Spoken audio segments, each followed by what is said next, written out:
The night is cold, and the wind moves slowly across the hills of medieval Bohemia, a land that today belongs to the Czech Republic, where deep inside a quiet monastery, long before the world knew anything about science or modern knowledge, a story began that would echo through centuries, a story not just about a book, but about fear, desperation, and a choice that no human being should ever have to make. Inside those stone walls lived a monk known as Herman the Recluse, a man bound by strict vows, a man who had promised to give up the world, its desires, its temptations, and its sins, because becoming a monk in those times meant surrendering everything, your identity, your freedom, even your thoughts, in exchange for a life devoted entirely to faith, discipline, and silence. But according to the legend that has survived through generations, Herman failed to live up to those vows. Small mistakes at first, small cracks in his discipline, until one day, those cracks turned into something much bigger, something the monastery could not ignore.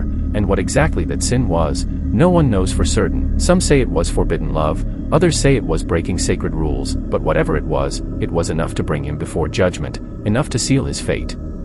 The monastery gathered, the verdict was decided, and Herman was sentenced to a punishment so brutal that even imagining it sends a chill down the spine. He was to be sealed alive within the walls, left to die slowly in darkness, a fate that reflected not just justice, but fear, because in those times, breaking sacred vows was not just a crime, it was seen as a betrayal of God himself. And as the sentence echoed through the chamber, Herman did what any man facing death would do. He begged, he pleaded, he searched for any way out, and in that moment of desperation, he made an offer that would change everything. He promised to create a book, a single book that would contain all the knowledge of mankind, a work so vast, so complete, that it would glorify the monastery forever.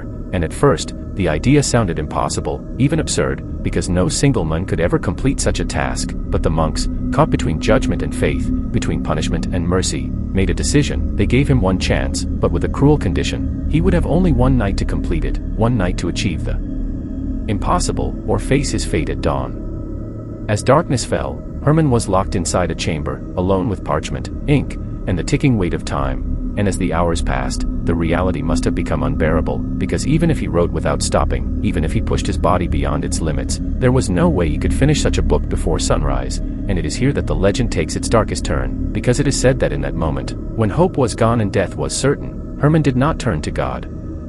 Instead, he whispered a different prayer, a forbidden one, calling out to something that does not belong in the world of men. And whether that prayer was real or imagined, whether it was spoken in fear or in madness, no one can say, but the story claims that something answered, something that offered him exactly what he needed: time, power, completion, in exchange for the only thing of equal value, his soul. When the monastery doors were opened the next morning, what the monks saw should not have been possible. There before them lay a massive manuscript, complete, detailed, and flawless, and sitting beside it was Herman, alive, but only for a moment, because as the legend goes, the moment he stepped out into the light, his body gave in, collapsing as if whatever had sustained him through the night had finally left him. And with his death, the mystery was sealed, leaving behind only the book, a book that would later be known as the Codex Gigas, a name that reflects not just its content, but the fear surrounding its origin. The Codex Gigas is unlike anything the medieval world had ever seen, towering at nearly 3 feet tall, weighing around 75 kilograms, and made from hundreds of pages of vellum, each one crafted from animal skin, a process that required immense effort and resources, far beyond what a small monastery could easily afford. And yet the most unsettling detail is not its size, but its precision. Every letter, every line, every stroke of ink appears consistent, controlled, almost mechanical. As if written by a single hand that never tired, never faltered. And modern historians agree that the manuscript was likely created by one person, but they also agree on something else, something that directly challenges the legend. It could not have been written in a single night. The level of detail, the amount of content, all of it suggests years, possibly decades of work, and yet the story of one night refuses to fade, because it explains what logic cannot. It fills the gap between what is possible and what appears impossible.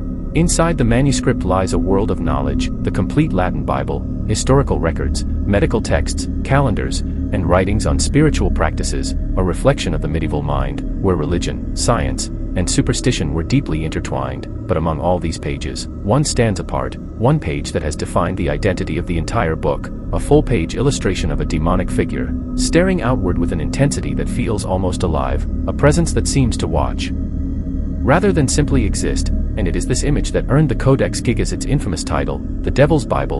And whether it was meant as a warning, a symbol of evil, or something more personal, remains one of its greatest mysteries. As centuries passed, the book moved through different monasteries, eventually reaching Prague, where it became part of a growing collection of knowledge. But history is rarely peaceful, and in 1648, during the chaos of war, it was taken by Swedish forces and transported to Stockholm, where it would find a new home in the National Library of Sweden, and there it remains to this day, preserved behind glass, studied by experts, yet never fully understood. Then came the fire of 1697, when Stockholm Castle was engulfed in flames, destroying countless manuscripts and treasures, and in the chaos, the Codex Gigas was thrown from a window in a desperate attempt to save it, surviving while so many others were lost, an event that only deepened its legend, adding another layer of mystery to a story already filled with unanswered questions. And then there are the missing pages, fragments of the manuscript that have disappeared over time, with no clear record of when they were removed or why, leaving behind a gap that has fueled endless speculation. Some believe they contained forbidden knowledge, others claim they held rituals too dangerous to remain, but historians remain cautious, reminding us that not every mystery hides a dark secret, yet even without proof, the imagination fills the void, turning absence into possibility. So what are we really looking at when we look at the Codex Gigas? Is it the work of a single monk who spent years in isolation, carefully writing page after page in silence, or is it something more, a story shaped by fear, belief, and the human tendency to turn the unknown into something extraordinary? Because in the end, the true power of the Codex Gigas does not lie in demons or curses, but in the story that surrounds it, a story that began in a monastery, in a single night of desperation, and continues to live on, not in the pages of the book, but in the minds of those who dare to wonder how it was truly created.